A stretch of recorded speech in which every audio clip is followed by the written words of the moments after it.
The lacto fermentation is definitely a game changer on getting flavor out of ingredients like these peppers, okay? So I had these ghost peppers fermenting for about 4 months, mostly because I ended up with a bunch of them and I didn't know what to do with them and I wanted to preserve them. Fermenting them is one great way to preserve peppers when you have large quantities of them and you want to save them for later use. I'm gonna go over that process really quickly, but if you're familiar with the fermentation process, then I'll put timestamps in the little bar down below and you can skip ahead if you want to, okay?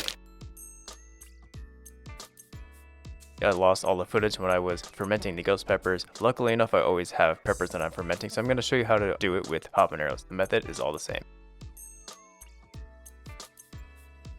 So the equipment you're going to need is a mason jar, a fermentation weight, and a digital scale that reads in grams. This is what I like to refer to as the Nomad Guide to Fermentation Method. Other things you're going to need is fine sea salt. I prefer to use non-iodized, that is for best flavor, and I also like to use bottled spring water, and once in a while, if I don't have any bottled spring water, I also have my Brita filter water. Starting with the ingredients, we have the garlic. I cut that root end off, give it a light smash on the cutting board to remove that outer paper layer. I'm keeping the garlic cloves whole. With the carrots, after giving them a quick rinse, cut off the ends, cut the carrots in half, and then cut them into about 1/2 inch thick slices. With the bell pepper, I like to stand it upright and cut it into sections, cutting around the seeds of the placenta. Each section is going to get cut up into rough pieces.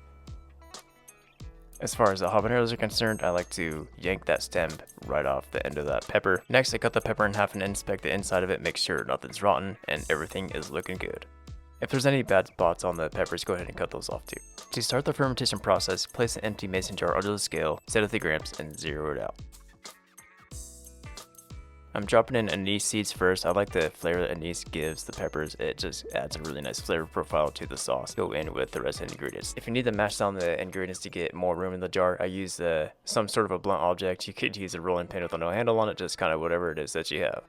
Now you want to fill the jar up with the water, just to the bottom of the neck.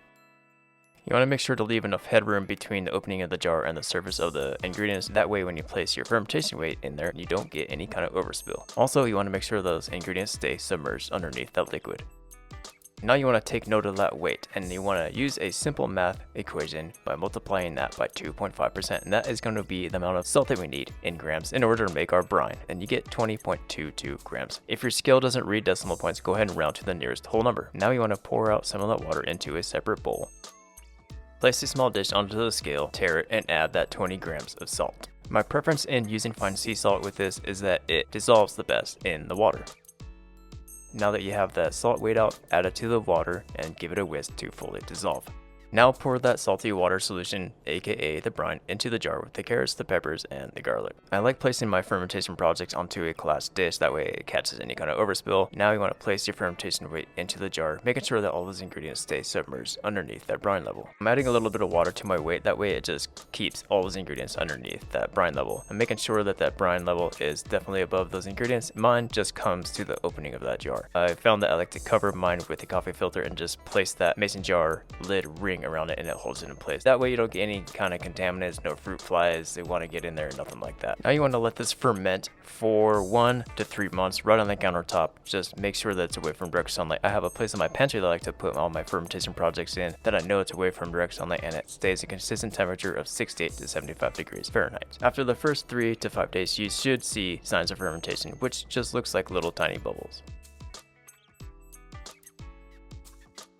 Ingredients. I'm going to use 3 of these peppers that are sitting in this brine, 9 tomatoes that are on the vine, 2 whole limes, juiced and zested, 3 whole garlic cloves, 2 shallots, 1 sprig of fresh oregano, ½ teaspoon each paprika, chili powder, 1 teaspoon salt, and black pepper.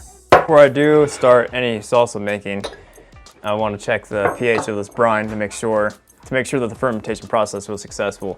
The method that I used, weighing out all the ingredients and using that percentage, I have yet to have a failed ferment. Looking for a pH less than 4.6. for it to be safe to keep moving forward. This is sitting at 3.7. I'm gonna end up smoking all of these peppers, and then I'm using the remainder of them for something else that I'm gonna do a short form video on, so stay tuned to that, okay? 3 of these peppers I'm gonna use, they're cut in half, so it's gonna be 6 pieces. They smell so good. A little tickly on the throat, they're spicy, they're good. These are gonna get smoked too, so put those probably right on the grill grates. Save the brine just in case. I'm gonna keep the brine in the refrigerator. You could use it to start another ferment. You could use it in a marinade as like part of a base for salad dressing, you know. Good stuff. Got a damp towel, put it down. Cutting board, Damp towel help your cutting board from not slopping around. You know, it's dirty, right? Safety. So things I'm gonna add to the salsa later on, the lime zest and juice, paprika, chili powder gonna get added later on, and then the oregano is gonna get added later on. Have a little bit of the brine left in there. I'm gonna add all these ingredients in it, toss it with that brine, and then salt them, and then smoke them. Okay, does that make sense? Flavor. Salt is gonna pull out the flavor as they smoke. These are the best tasting tomatoes. If you grow them in your garden, then this is gonna be like way better. Even in the off season, tomatoes have a really good flavor. They're best flavor when they're on the vine like that. Tomato shark is what I have. I'm gonna core the tomato. It's like a melon baller with teeth. Get that core, scoop it out, kind of like a twisting motion, okay? Scraps gonna get put in the compost. Tomatoes this size, I'm just gonna quarter them. I love the flavor of shallots. Shallots have a really nice sweet flavor to them. That's why I'm using shallot.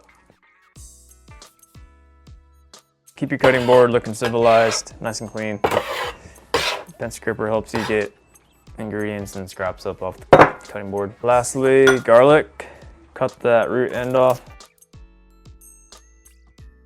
Salt.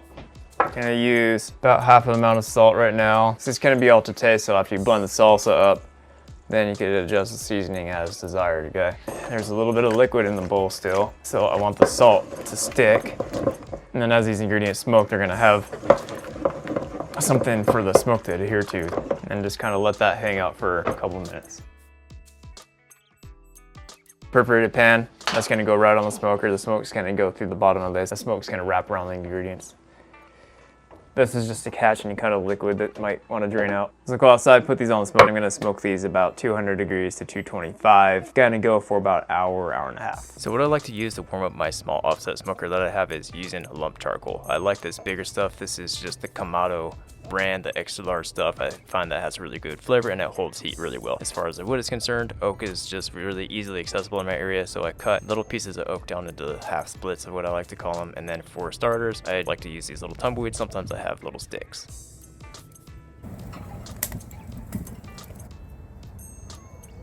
So once I get a nice clean burning coal bed and my split is burning nice and clean, I'll put the ingredients onto the smoker using my perforated pan that I showed you earlier, and I let them rip for about an hour, hour and a half at 220 to 250 degrees Fahrenheit.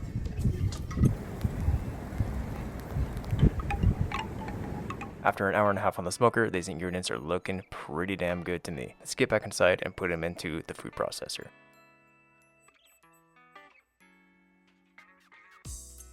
After all those ingredients are in the food processor, I hit them with a couple turns of freshly cracked black pepper and a kosher salt. After the salt goes in, go in with the paprika and the chili powder, the zest of one lime, and the juice of both limes.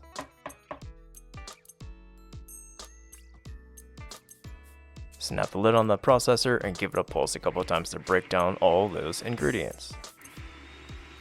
After the salsa is broken down mostly to the way I want it, I go in with the fresh oregano. Once again, give the processor a pulse a few times to break up those oregano leaves, and now we want to give the salsa a taste. What I'm looking for right now is, does it need more salt? Does it need more pepper? Does it need more lime?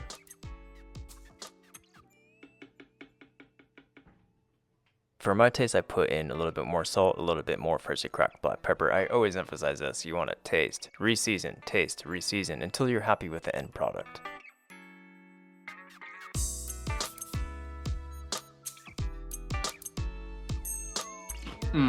That was so good. Nice amount of heat to it. Spicy, smoky, delicious. Now, my friend, it's spicy goodness.